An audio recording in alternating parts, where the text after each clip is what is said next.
తిరుమల లడ్డూలో జంతువుల కొవ్వు పదార్థాలు వాడినందుకు సంప్రోక్షణ చేపడుతున్నారు. భక్తుల భీతిని తొలగించడానికి సోమవారం శ్రీవారి ఆలయంలోని బంగారు బావి వద్ద శాంతి హోమం పంచగవ్వ సంప్రోక్షణ చేయనున్నారు.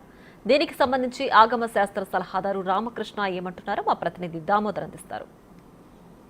నెయ్యి కల్తీ అయిన నేపథ్యంలో అటు పూర్తి స్థాయిలో భక్తుల్లో ఆందోళన కలిగిస్తున్న నేపథ్యంలో తిరుమల ఆలయంలో శాంతి హోమం నిర్వహించాలని ప్రభుత్వంతో పాటు ఇటు ఆగమ శాస్త్ర సలహాదారుల సూచనలతో నిర్ణయించారు. ప్రస్తుతం మనతో ఏదైతే ఆగమ శాస్త్ర సలహాదారులు రామాచార్యులు గారు ఉన్నారో ఆయన అడిగి తెలుసుకున్నాం. స్వామి, రేపు పూజ నిర్వహిస్తున్నారు కదా, ఈ పూజ ఏ విధంగా కొనసాగుతుంది?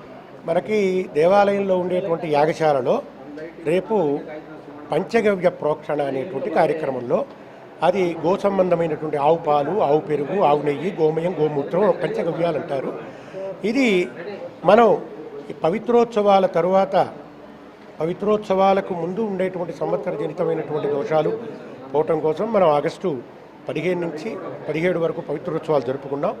పవిత్రోత్సవాలు అయిన తర్వాత ఈ వార్త వచ్చింది కాబట్టి ఊహాపోహ విధానం, దానిలో ఎక్కడైనా ఆ దోషం ఉన్నదా లేదా అనేటువంటి సందేహంతో మనం శాంతి హోమం కనుక చేస్తే పరిపూర్ణమవుతుందనే ఉద్దేశంతో ప్రత్యేకమైన కార్యక్రమంలో కాకుండా యాగశాలలోనే స్వామివారికి సంబంధించిన కార్యక్రమంగా దీన్ని చేస్తారు. యాగశాల ఎక్కడ ఏర్పాటు?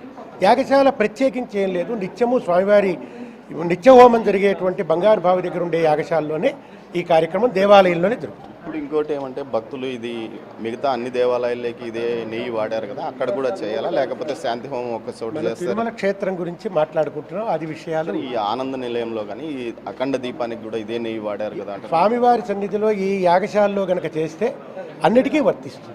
స్వామివారి శాంతి హోమం ద్వారా రేపు నిర్వహించే శాంతి హోమం పంచగ్రహ సంప్రోక్షణ ద్వారా పూర్తి స్థాయిలో ఏదైతే నెయ్యి కల్తీ పైన వచ్చిన అపోహలు కానీ ఏదైతే అప్రతిష్ట కూడా తొలగిపోయే అవకాశం ఉంది. అందుకోసం ఈ శాంతి హోమం ఉదయం 6 గంటల నుంచి 10 గంటల వరకు నిర్వహిస్తామని ఆగమ శాస్త్ర సలహాదారులు రామాచార్యులు చెప్తున్నారు. బంగారు బావి వద్ద హోమగుండాలు ఏర్పాటు చేశామని, అక్కడ 3 హోమగుండాల ద్వారా ఈ కార్యక్రమం కొనసాగుతుంది. ఆ తర్వాత పంచగవ్వ అంటే అది ఆవు నెయ్యి, ఆవు పంచితం, ఇలాంటి ఆవుకు సంబంధించిన ఉత్పత్తుల ద్వారా ఈ పంచగ్రవ్యాన్ని తయారు చేసి వాటిని మొత్తం ఆలయం అంతా శుద్ధి చేస్తామని అంటున్నారు. కెమెరా పర్సన్ పురుషోత్తంతో దామోదర్, తిరుపతి నుంచి.